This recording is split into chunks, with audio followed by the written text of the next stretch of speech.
Matt Tait covers KU.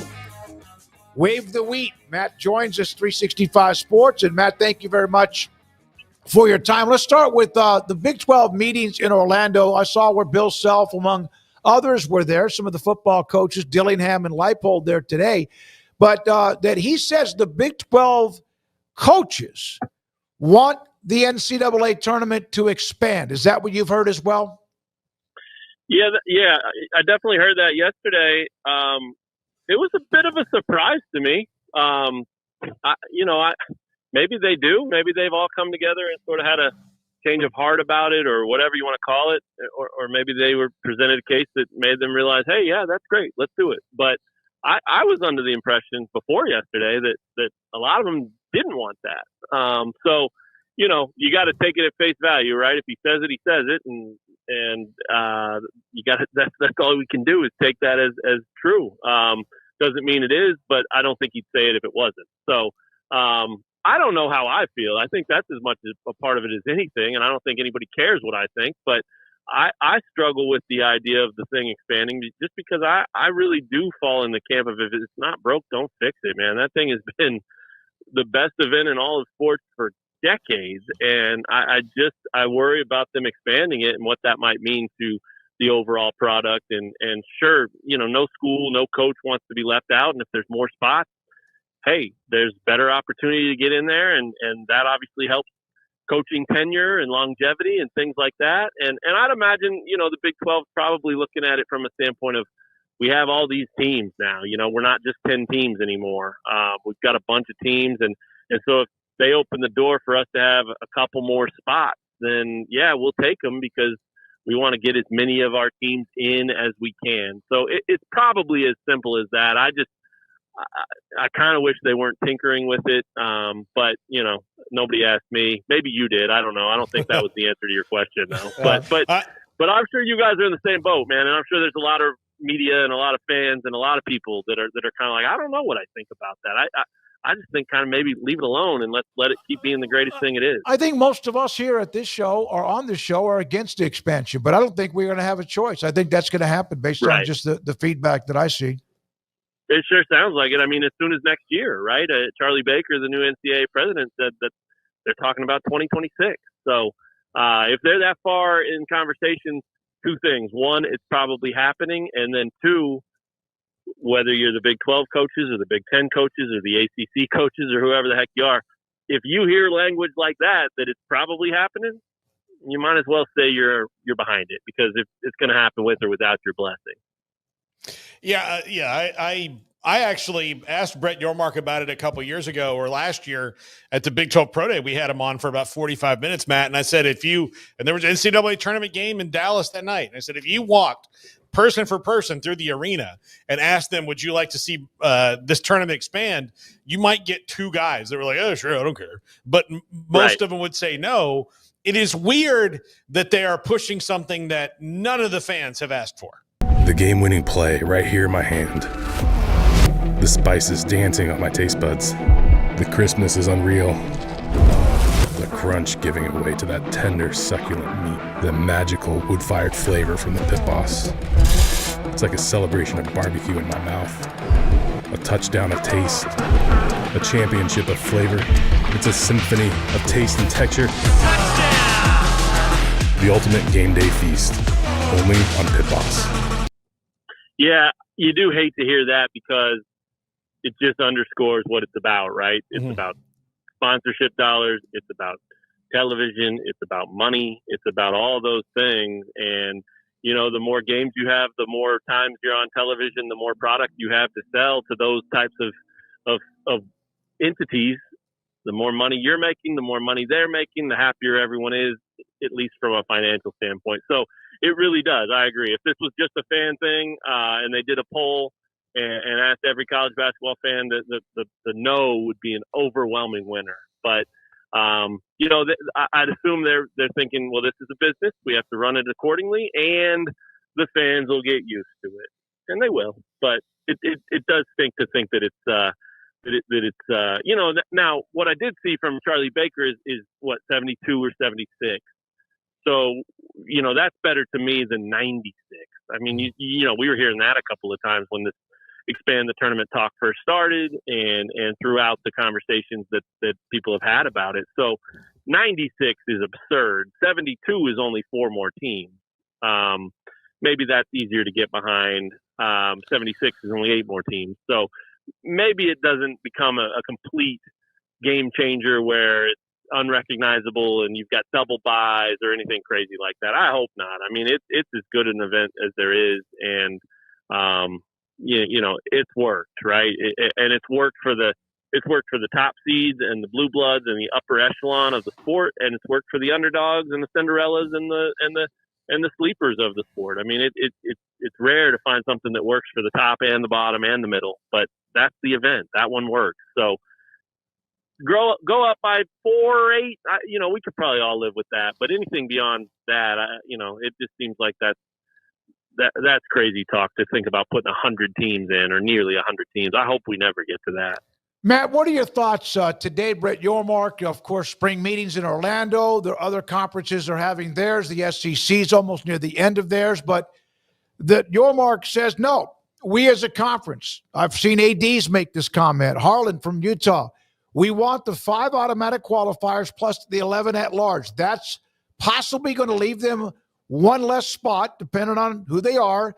It might be risky, but at the same time, they said, nope, we got to earn it on the field. Your thoughts about that? I love the earn it on the field concept, and I'm glad they're backing that and pushing for that because, yeah, you're right. There are sometimes it's going to bite you, and sometimes it's going to work in your favor, and it is what it is. Like that's what sports is. You should have to earn it, and so I love that that's the message they're pushing, I mean, I think it's great to see the Big 12 and the ACC, especially.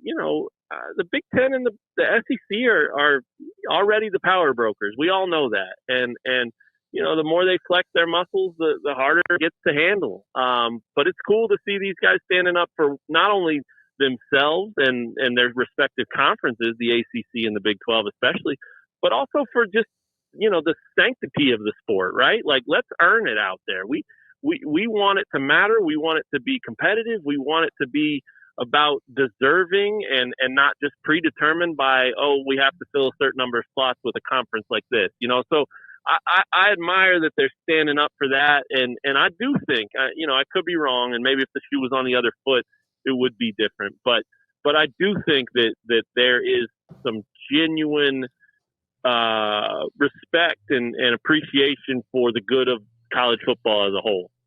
When you hear Brett Yormark talk about it, when you hear Jim Phillips talk about it, I don't think that's them blowing smoke. I think they mean that, and I think they would probably say that no matter where they were.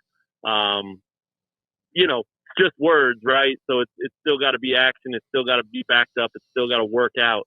But I do think it's cool that they're not just defending their conferences, but they're defending the good of the sport because, that's another one, right? College football, just like the NCAA tournament in basketball. I mean, college football has been a beautiful thing for decades, and it has undergone so many changes and probably way more than basketball. And it has endured, and it has continued to be, one of the most important seasons in all of sports, and especially in this country, right? So,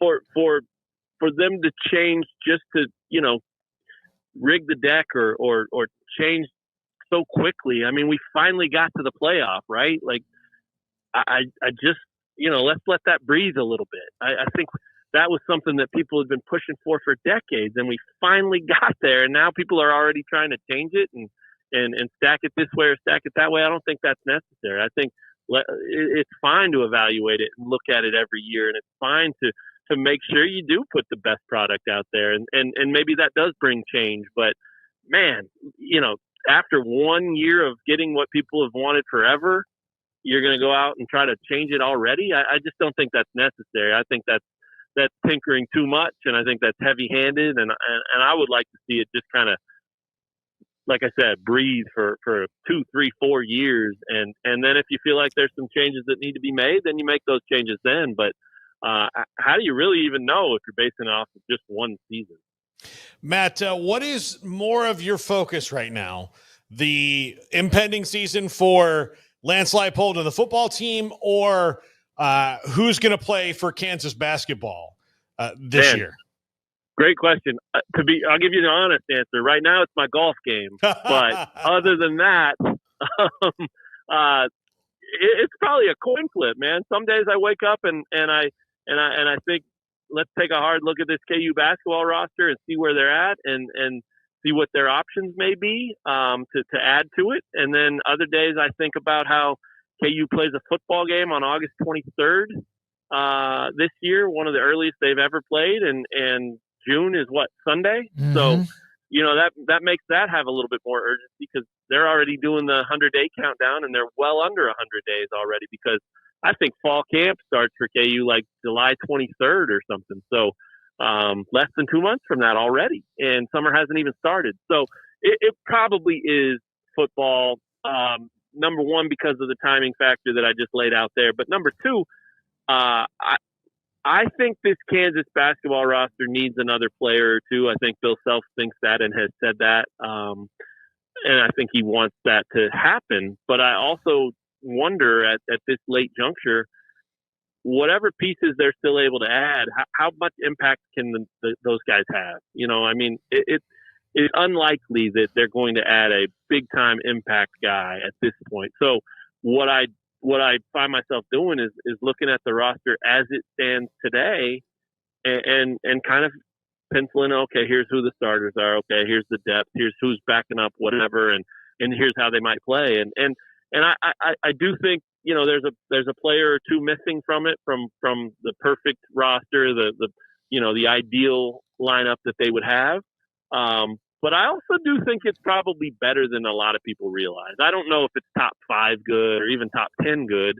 It'll be a work in progress, but I do think the guys they added this offseason in the portal, I think they're Bill Self guys. I think they're defensive-minded, athletic grinders who can really compete. And we haven't had a ton of that here the last few years, and obviously you've seen what that's done to the final record and the outcome of their season. I mean, it's been a rough couple years by Kansas standards, especially. So I love that he went back and tried to find some of his types of players and guys that fit who he is and fit what he's had the most success with. You think East Coast guys, you think Chicago guys, and that's largely what he added this offseason. And then there's enough too. I mean, like Flory Badunga and Darren Peterson, if they reach their ceiling this year, and Flory's just a sophomore, so maybe that's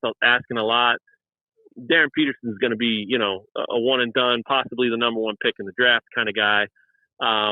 So if those guys reach their ceiling, look, I think that could be a ridiculously good 1-2 punch, and as good, if not better than anybody else out there. And then it becomes, okay, what do you have around that? I don't think that anybody's worried about those two guys, but at the same time, Bill Self had plenty of teams where he had a dynamic guard that led everything and a big man who was just a beast. I think about, Tyshawn Taylor and Thomas Robinson in 2012. That team played 6-7 guys and had some pretty good role players around it and guys that ended up being starters later in their career and that kind of thing. But it was still Tyshawn and Thomas Robinson's team, and they got all the way to the national title game. So it's not crazy to think that this can work. And if anything, it's going to put the challenge really on Bill Self's doorstep and say, hey, you're a Hall of Famer, coach him up. And I think he lives for that stuff. I think he'll be so excited to coach this team. And I think because he's got the right minded guys, the grinders, the tough East Coast type players like he usually has, I think these guys will respond to him way better than we've seen the last couple of teams. So I get it. I don't think their roster's super sexy. I think they would like to add, but I still think as it sits right now, it's a pretty good group, and I think they have potential that will be a roster that fans can get behind and the kind of potential to win like people expect them to win around here. Matt, one last question. I know you're also watching your daughter. You're helping with her timing of swimming, which is pretty cool, and good luck with your golf game. We could always use that across the Thank board. you. So last year, KU, the expectations were huge. Jalen Daniels, of course, was coming off the injury. They got hot at the end and then lost their last game to become knocked out of the bowl picture. We love Lance Leipold. We've had him on. He's wonderful. We love him to death as far as kind of who he is and what he does as a coach. What are the expectations and, in your opinion, the minimum requirement this year? Yeah, good question. I think the expectations are bowl game. I think they did pretty well in the portal. I think they've done pretty well recruiting. I think they continue to, especially if you look 2-3 years out, their recruiting is really on an uptick, and I think that's exciting. And I think they did themselves a real solid by getting hot last year toward the end. It was tough. The 1-5 start was really rough, and the fans had checked out almost as much as they were before, right? Like, everybody wants to win. Everybody wants to watch a winner. And at 1-5 with things not going great, it was tough. But those 3 wins, if I remember correctly, it was Iowa State, BYU, and Colorado in succession. Those were massive, man. Not only did they make this team believe again and show that sort of the culture is impenetrable, like it works. What Lance preaches, what he wants, and how he coaches works. And you can win games. And so many of those 5 games that they lost early in the season, I mean, they had Arizona State beat at their place with 2 minutes to go in the fourth quarter and lost it. Arizona State ends up in the playoff, right? Like, there were so many of those games early in the season that just a play or two here or there would have changed a 1-5 into like a 4-2. And then, you look at that, and you're talking about a 7, 8, 9 win team all of a sudden. So, I think that was huge for just the trajectory of the program, the continued momentum that they've had. And I think because of that, the expectations stay right where they were. I mean, they lost a lot. They lost a lot of familiar faces and production and guys who had put up numbers. Devin Neal, the biggest of those, obviously. But they've done really well in the portal. They have some talent coming back. They have a really good blend of experienced talent and then some incoming, talent. And I think Jalen Daniels is a perfect example of that. Like, he's got a whole new receiving core almost, but he's still him. And so the passing game, as long as those guys can get on the same page and find that chemistry, the passing game should be fine. And, the running game, Daniel Highshaw's been around. He's been at times just as good as Devin Neal. So I do think that they have enough to live up to whatever people expect. And if that means you think they should win 7 or 8 games, fair. I don't think that's overreaching it. If that means you think they should just be a bowl team and go 6-6, that's fair too. But I think anything short of that would be a disappointing year, just like last year was. Thank you, buddy. Appreciate it. Hit them straight. Hope your daughter's swimming fast and furious. Thanks for your time. Matt Tait with us. Wave the wheat on some KU basketball and also a little bit with football.